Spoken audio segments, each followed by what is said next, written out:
The most cringeworthy wedding speech I've ever witnessed. Imagine inviting your best friend of 12 years to be your bridesmaid, only for her to grab the mic and call you a bully on your wedding day.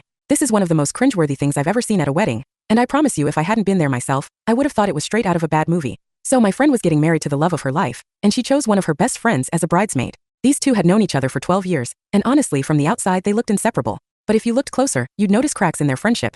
Cracks that widened dramatically on the wedding day. Now this bridesmaid, let's call her Emily, is someone we've always joked lives in her own little bubble. She's 32, still lives at home, her parents bankroll everything, and she's been dragging out a degree for 7 years that should have taken 2. On top of that, she has this knack for blaming everyone else when things go wrong. Classic main character energy, if you know what I mean. Fast forward to the wedding prep. Emily was the one who suggested a makeup artist for the big day. The bride loved the idea and booked her, plus an assistant to handle everyone. The plan was simple.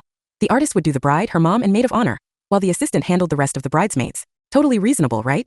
Well, not to Emily. She threw a fit because apparently, her makeup artist couldn't possibly let anyone but herself do her face.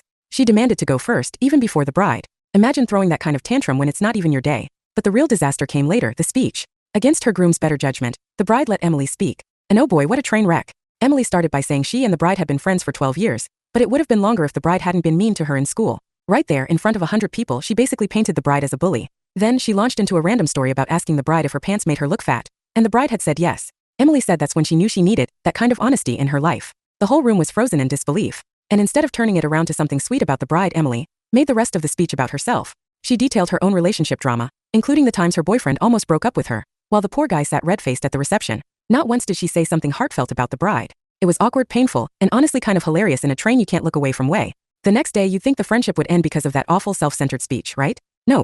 It ended because Emily was furious that the bride didn't love her speech. She actually thought it was thoughtful and moving, and when the bride told her, kindly but honestly, that it was rude and in poor taste, Emily decided she couldn't forgive her. 12 years of friendship gone because Emily couldn't handle hearing the truth. The same truth she once claimed to value. Honestly, the whole thing was a perfect example of why some people should never be given a microphone at a wedding. Follow for more.